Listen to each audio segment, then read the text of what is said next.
Welcome to the Hidden Why podcast, episode 1034. This is my interview with Glen Campbell, and we're discussing conscious leadership. I hope you enjoy this episode. Cheers. Hey Glen, welcome to the Hidden Why podcast. Great to have you here today. Well, I'm delighted to be talking to you, Lee, and meeting you, of course. Yeah, I don't often get a fellow Aussie on the podcast here, but you're not too far away in Sydney. I am. So, mate, and I love the country you come from. God's country up there, and the Sunshine Coast. Yeah, of course, beautiful. Beautiful part of the world, which is why I love it here actually at the moment. So you're really focusing on conscious leadership, and I really want to delve into this topic and your BSI method as well, which is one of the methods you use to help coach the people that you work with. But before we get there, I mean, you've had a corporate background, haven't you? I have, yeah. Some 27 years in corporate, where, I came straight out of university. I did a degree in commerce with a major in marketing. And then straight after that, I did psychology. I did a psychology degree as well to complement that. And then I went straight into corporate. I went straight into a leading national brand strategy and communications company here in Australia. And I worked for them for many years. And then, from there, a 27-year career working in brand strategy and communication companies. And 15 years of that 27 years, I was a chief executive. And so I've worked all over the world, Lee. I've lived in Singapore. I've lived and worked throughout Europe, Hong Kong, China. I've lived in Chicago for 12 months and worked with Leo Burnett in Chicago, one of the biggest brand strategy and communication companies on the planet, as you know. I lived in New York, worked on Madison Avenue with Saatchi & Saatchi, and again, one of the biggest brand strategy and communication companies on the planet. So, I've kind of lived and worked all over the world across all continents and with all kinds of people from all kinds of backgrounds and all kinds of brands. And you so do. I mean, was a big background in brand strategy and identity and communication there by the sounds of it. But you've sort of evolved now, haven't you, into more the coaching of leaders? Well, that started 17 years ago. I developed my own company called Brand Heart, and also the product we're talking about, the Best Self-Identity Method, the BSI method, which is my core product. I work with leaders. And, what I found, Lee, was this. I was kind of doing a lot of work on organizational brand strategy.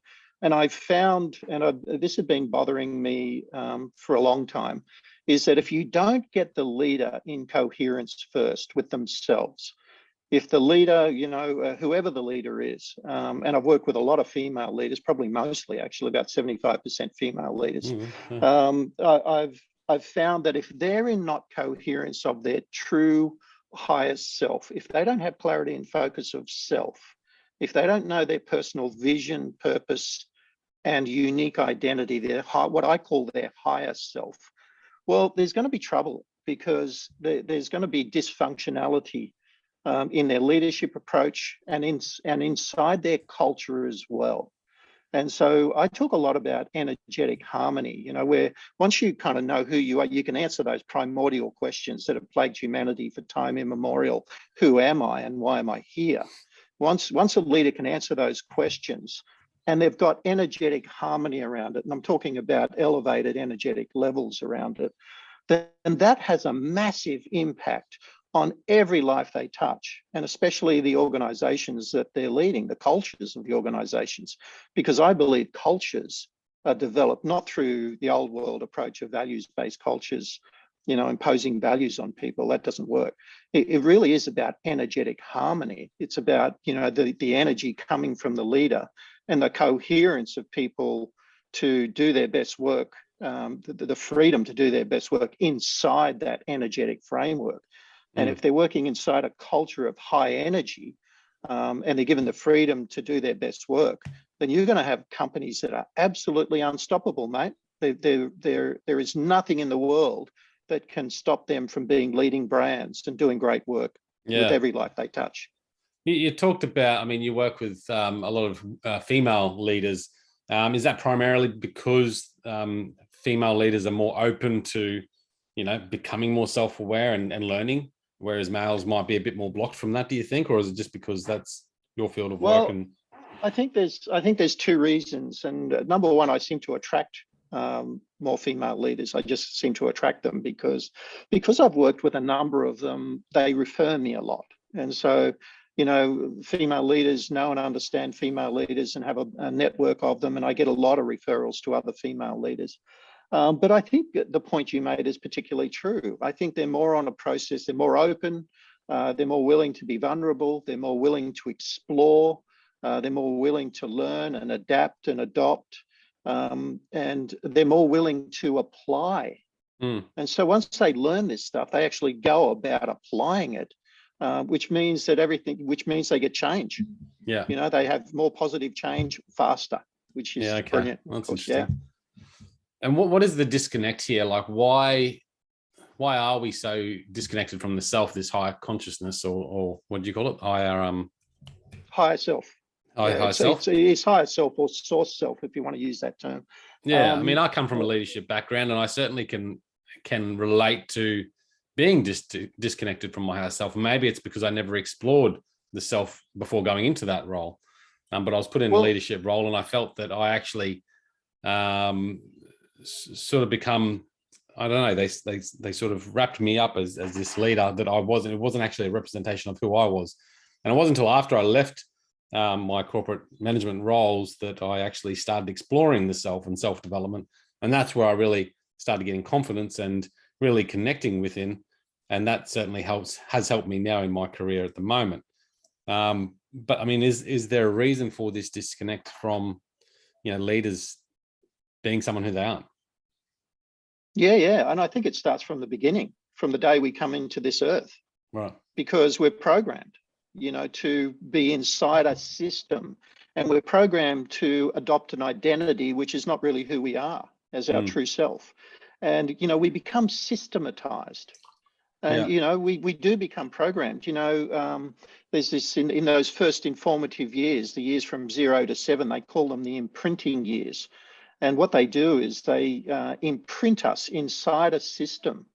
And the system is really designed to limit us and designed to have us believe that we're quite limited beings, and we're not. We're actually infinite beings. We're actually unlimited in our powers and our ability, our capabilities.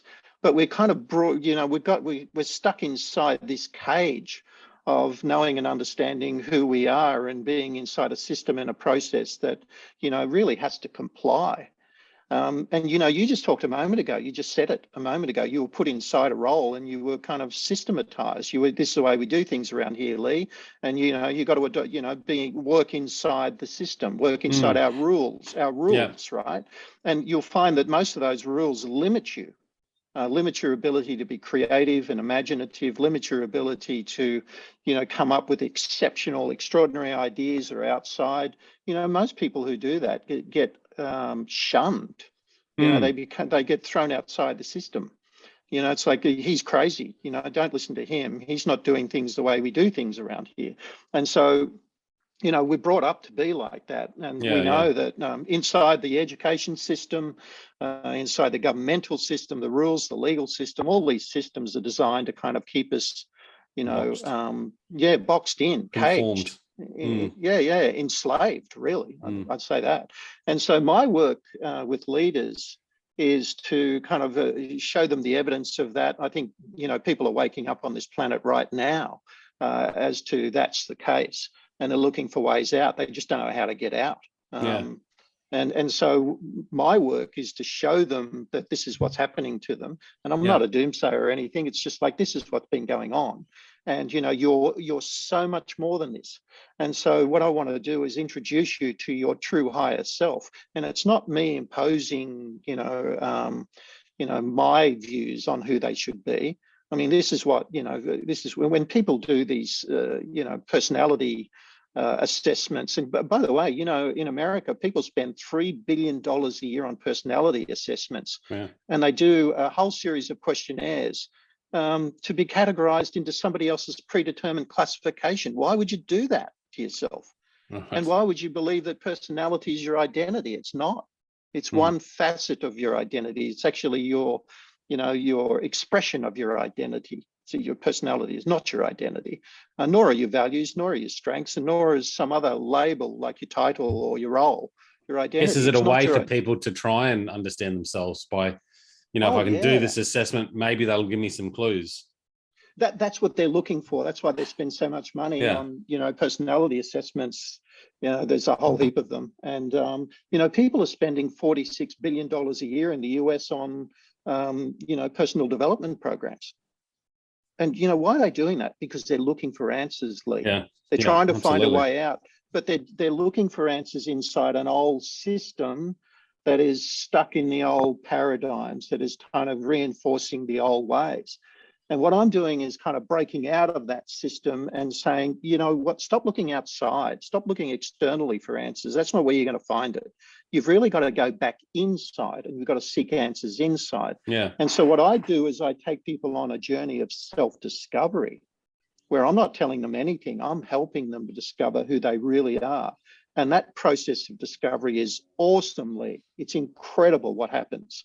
What I see leaders doing, I'm working with a whole bunch of leaders at the moment, taking them through this process one-on-one, right? I don't put them in a group or anything. I do it one-on-one. I give people the respect they deserve to go through a process like this and to discover who they really are and what power and capability they've got and what energetic, power they've got. And so when they discover who they really are, it's like I see this metamorphosis. It's a transformation. And in fact, many people, both male and female, they break down and cry because they go, my God, is this really who I am? It's like, yes, it is. You do not even understand how much power you've got and how much ability you've got to control your own life and every experience inside your life, and to help other people to do the same inside the organizations and the cultures, inside your family, inside your friends, and any business associates. Yeah, it doesn't have to just relate to the workplace or a business leader. No, it's everybody. It's every life you touch, because you can't help but affect them as well, because they're going to be sitting there going, well, what's going on with you? I mean, how do I get some of that magic dust as well?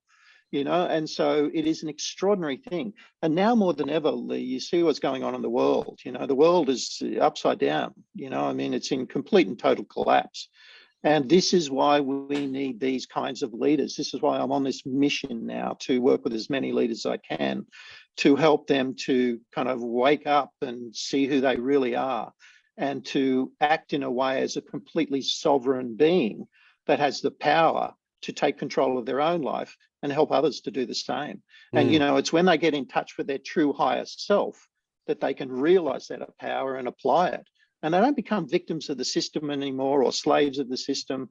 They actually, become empowered sovereign beings that become the enlightened leaders, what I call the light warriors. I call leaders like that who, have this level of elevated self-awareness and expanded consciousness, the light warriors. And we need more light warriors on this planet right now, because they're the people who are going to develop the companies that are equipped to, thrive in these times of difficulty, and are going to be the way showers for companies in the new world. And it's going to be a new and better world. I absolutely know that. And so these are going to be the leaders like of the new vanguard of how to help people to live and be in a different way. We're not slaves anymore, and we don't sit in corralled offices and hate what we're doing. What, Lee? A company by the name of Expert Unity did some research. This was prior to the pandemic, and they found that 86% of all people working in business, this is business people, all people working in business, 86% of all people were suffering stress, anxiety, and depression at levels never experienced before. And the reason they gave was because they were unhappy in the work they were doing. They didn't like the work they were doing. They didn't like their boss. They didn't like how much they were being paid. They didn't like that they weren't free to be able to do great work, and that they were caged. But when they asked these people, well, what do you want to do? And how do you want to get out of this? They had no idea. No, they didn't know. I think that's the hardest part, isn't it? That's the hardest part. They thought, well, even if I change jobs, I'm just going to go from one situation where I'm experiencing this to the other, because they're all the same. I'll just change the company I'm working for, and I'll be in another situation where I've got to, I'm being subdued and, suppressed by just another company doing the same thing, and another boss is doing the same thing. And so they don't know how to get out of it. But the work that I do with leaders, in fact, any kind of leaders, in fact, anybody really who's interested, is to help them to break free from that, to get back their true self, their true higher self, to live in that way, to express themselves in a way that they meant to, that all human beings are meant to, and to lead themselves and their family and their corporations, their businesses, in a way where they thrive, where they get out of fear. And, the real pandemic on the planet right now is fear. And do you know the biological process of fear? So a bit of brain science. I know you love brain science, neuroscience. I know you've studied it, but I'll just share my view with you, and then we can have a chat about it if you like. But what happens when people are in fear? And right now we've got the media putting people in fear, the government, everybody is, it's fear of everything, right? And so when people are in fear, the blood actually moves out of their prefrontal cortex, which is the executive function of their brain, and goes into their primal brain, their reptilian brain. And the reptilian brain is only designed for one thing, and that is protection and safety. And so, people go into fear, go into freeze, fight or flight responses, which means they're just trying to protect themselves. And so what happens is the executive function of their brain, the prefrontal cortex, which is where creativity and imagination and problem solving, critical thinking, all that sort of stuff goes on, making decisions and developing plans, developing solutions. That's where that all goes on. That effectively shuts down. And so people can't think anymore about what they're going to do and how they're going to get out of this situation, because they're in fear. And so as long as people are in fear, they're stuck. And, they start to move into lower vibrational states like hopelessness and stuff like that. And so they don't know what to do. That's why you see seemingly intelligent people doing crazy stuff, making crazy decisions and saying crazy things, and, buying truckloads of toilet paper and hoping that solves their problems. It's not going to do it, right? And so, we've got to get people out of fear. And when people become aware of what's going on, they become educated, they get knowledge of what's going on, they understand the responses, the stimulus and their responses, and they can start to, through this process of self-discovery, rise above that and say, well, there's no need for me to be in fear, because that's not going to solve any problems. I need to stay in my executive function and keep my energy high. And so keep the energy high and stay in high levels of energy. And when you do that, you're empowered, you're equipped to be able to find solutions, and have solutions come to you, and have the right people, attract the right people, right? It's sort of quantum science, quantum physics as well. And I know you've studied this, but it's about energy, like energy attracts like energy. So if you're in fear, you're going to attract more fear.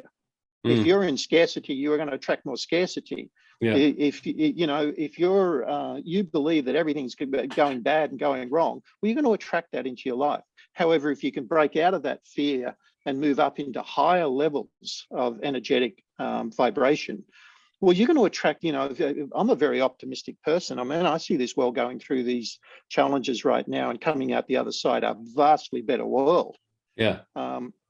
And so what I'm attracting is people like you. I'm attracting, wonderful clients. I'm attracting all sorts of situations in my life that are basically good for me. Even the challenges that I attract, I sit there and go, right, good, okay, let's overcome this.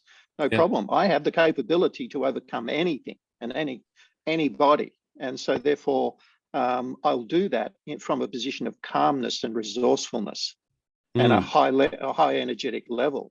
And some challenges I don't need to solve. I just move around them, move past them, move on. And I want to equip leaders to be able to empower leaders to be able to do this for themselves as well. And the more leaders we have doing this who are not constrained by corporations or by government or by medicine or anybody else, and can make these decisions that are in their best interests and the best interests of everybody around them, then we're going to have a vastly better world. We're going to Change, wouldn't it? fast. Yeah. Yeah, we're going to accelerate faster out of this current, situation of chaos and confusion, this upside down world, this pantomime that we're living in.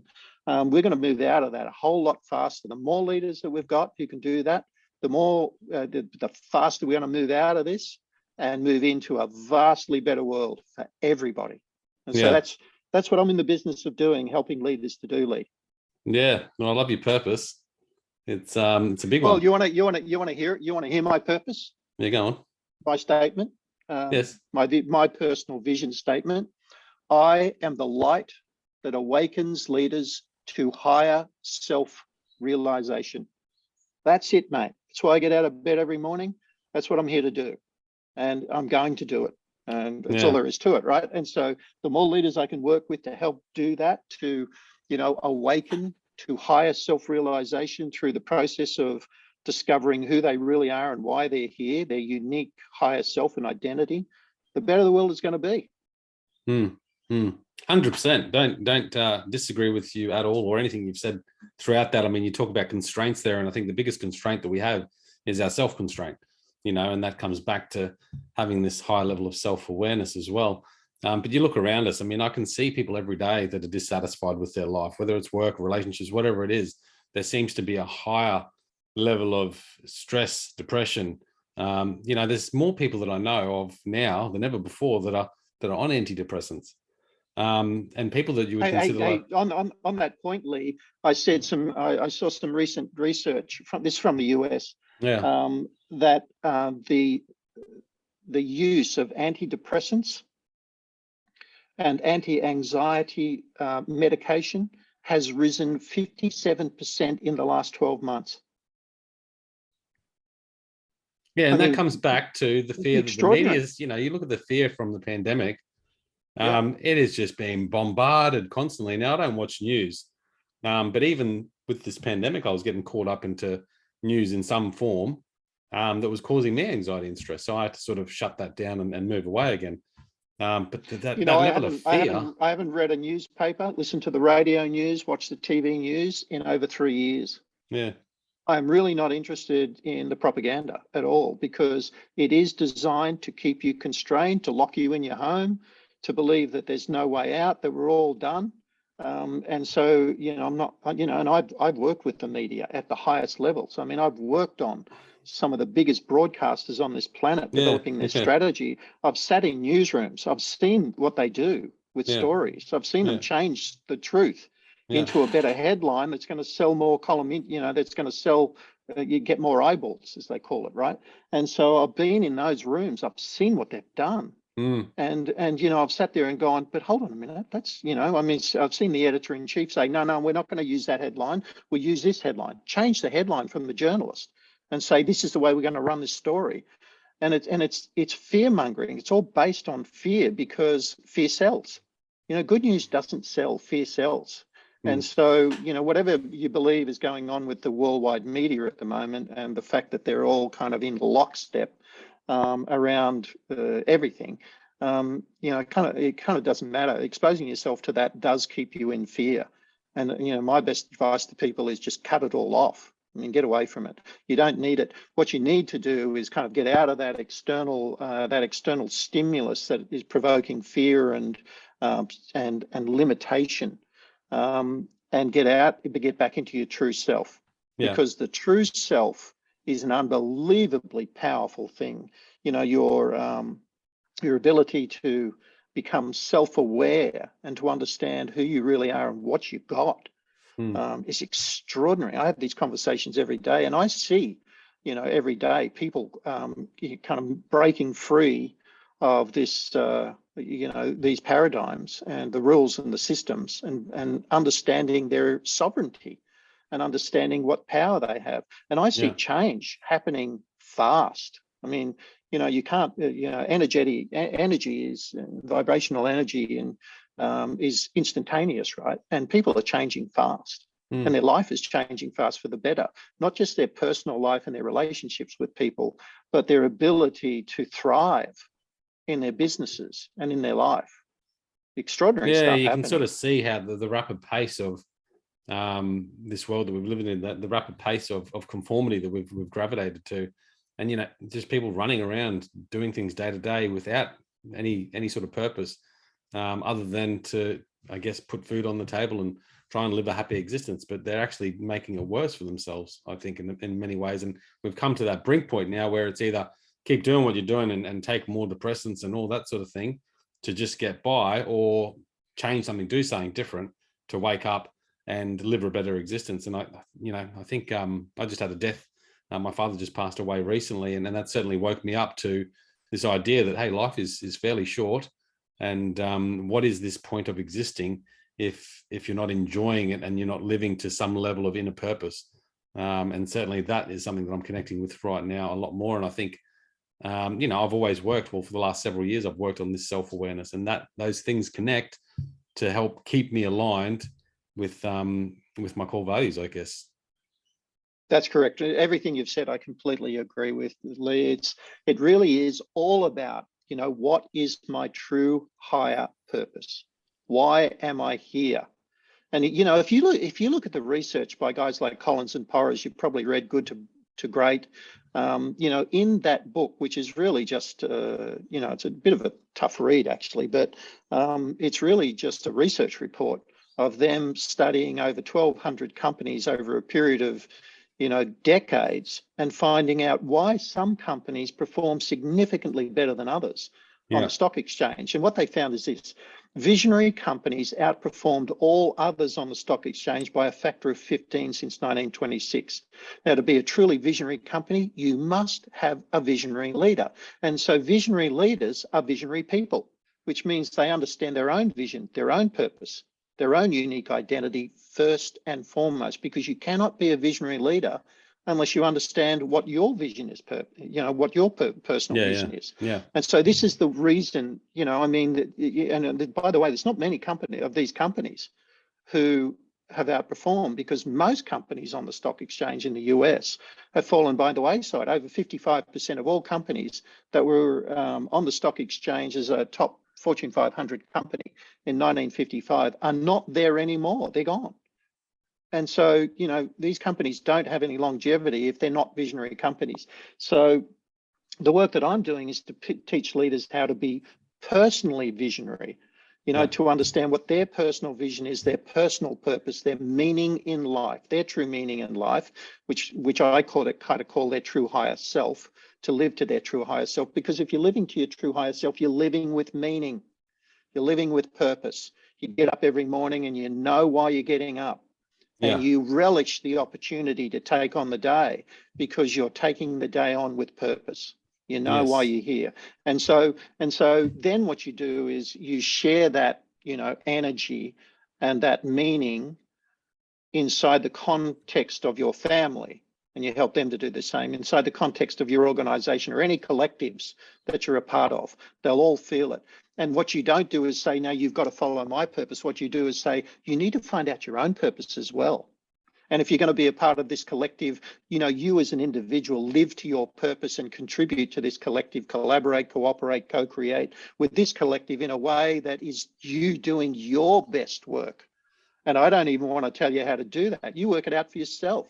In my last organization, I was the CEO of a big brand strategy and communication company. And so I had 120 people working for me. We're turning over about 450 million.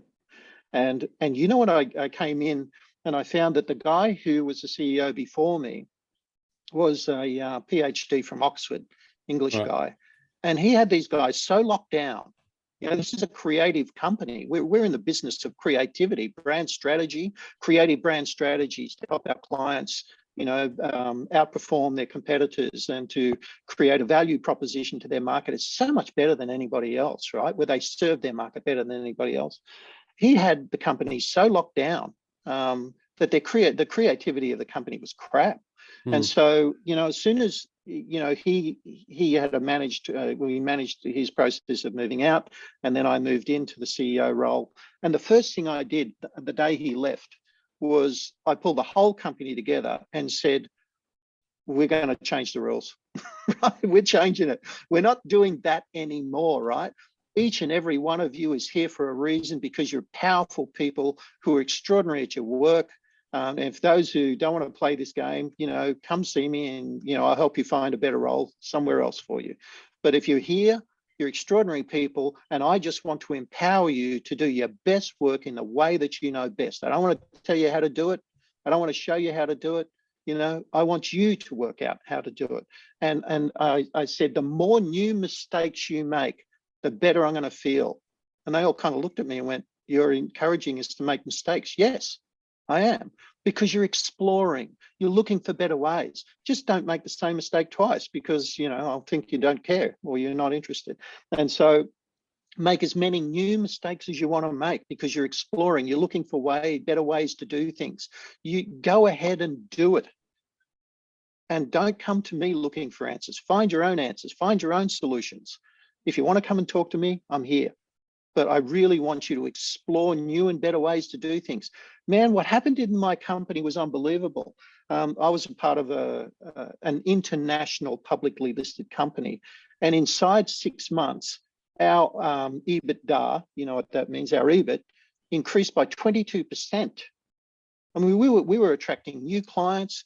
With the clients we were working on, we were expanding their businesses, their revenue, our fees, doing vastly better work for them, having better interactions. We were winning pitches all over the place. We were pitching for business and winning business all over the place. And I used to say, you know what, we're not winning all this business because we've got extraordinary, kind of breakthrough methods. And in fact, many of what we were doing was, we had clients being attracted to our energy. They were just going, "I don't know what you guys have got, but I kind of want to be a part of it," right? Right. You guys, when you walk into the room changes. We feel the energy of the room change. You haven't even spoken yet. And it's kind of like we want to be a part of that energy, right? And so we were attracting a lot of energy, just a lot of clients just through our energy. And they were saying, "Oh, you guys are kind of similar in your strategic approach to this guy and this guy and this guy, but we just love your energy." And so, yes, we're on board.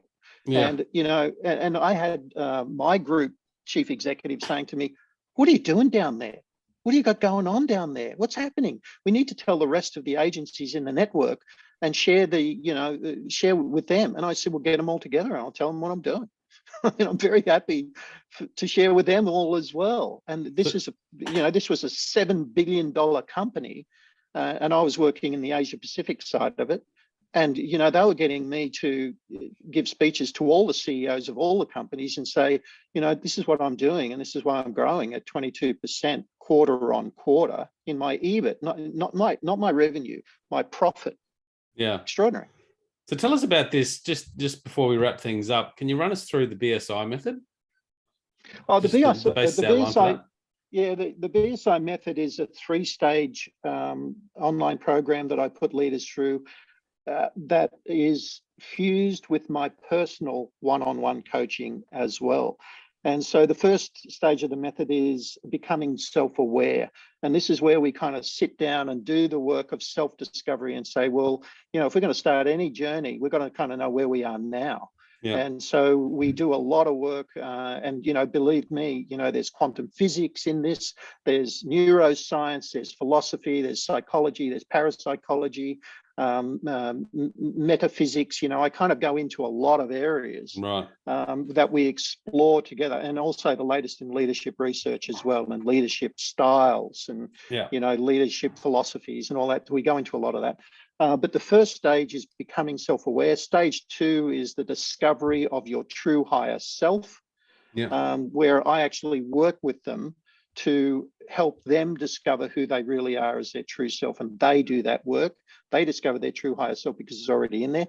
And then the third stage is what I call progressive actualization. And that was really all about getting the conscious and non-conscious minds, or you want to call it the subconscious mind, in coherence around their new belief systems, their belief as to who they really are. And when you change your beliefs, you change your thinking, you change your energetic level, you change your behavior. And so then it just becomes this positive ripple effect, like a butterfly effect throughout your life. And so 3 stages. I take them through those 3 stages. I personally coach them through those 3 stages as well. Yeah. And that's the process of evolution or transformation. For most people, it's transformation. Yeah, nice. Yep. Mate, inspiring conversation. A lot to think about in that too. And I really do believe it all starts with just being more self-aware, whether you're a leader or just trying to live life meaningfully and happily. If anyone's interested in finding out more information about yourself, Glen Campbell, or the BSI method, you do have a website, and correct me if I'm wrong, but bsimethod.com, is that the one, Glen? bsimethod.com, and if they do, bsimethod.com/connect. I have a free gift. They can come on there, have a free gift for them, and they can also set up an appointment with me if they choose. Yeah, nice one. And anywhere else they can reach you, mate, or was that the best way there? That's the best channel. Best way. Yeah. Awesome. Well, mate, thank you for your time today. Any final words before we depart? Lee, people like you and I are here to help people to elevate their self-awareness, to expand their consciousness, and to be the vanguard of a new and better world. That's what we're here for, and that's my message. Yeah, I like it. Guys, check it out, thehiddenwhy.com, episode 1034. Until next time, peace, passion, and purpose. See you soon. Thanks, guys, for listening to this episode. I hope you enjoyed what you heard. I hope you love what you're hearing. If you like this episode, guys, or any of the episodes that you're listening to here at The Hidden Why, please do me a favor by sharing it. You can share it with your families, you can share it with your loved ones. You can do that by using your favorite social media channels, using the icons on the platform that you're listening to The Hidden Why podcast. Also, guys, if you're a fan of the show, please connect with me. Connect with me at thehiddenwhy.com. I love to hear from you. I love to converse with the people that listen to this show to find out what they enjoy, what they don't enjoy, and perhaps if they have any questions or feedback for the show as well. You can stay up to date with all that I'm releasing here, guys. I do a solo show every Monday, a 3-minute thought every Thursday. I do 2 interviews a week on a Wednesday and a Saturday, and a book review every Friday. You can stay up to date with all that by subscribing to my newsletter at thehiddenwhy.com. Just enter your email address there, and also subscribing to the podcast on the platform that you choose to listen to your podcast. You can also support the show, guys, by using the Amazon links at thehiddenwhy.com. So if you like books, you can get all the books that I review there, and anything else really that you like to purchase through Amazon. So use that link, it helps support the show. And we've also got a deal with Audible, guys. Audible is a fantastic way to listen to all your favorite books. We've got a deal with them so you can get 2 free books when you subscribe, or subscribe to a 30-day free trial. So check that out again at thehiddenwhy.com. Guys, that's it from me. You know what to do. Go out there, breathe more passion into every single moment. Do everything with greater purpose. And in doing so, you will discover your hidden why. This is The Hidden Why. My name is Lee Marnuzzi. Until next time, peace, passion, and purpose. See you soon.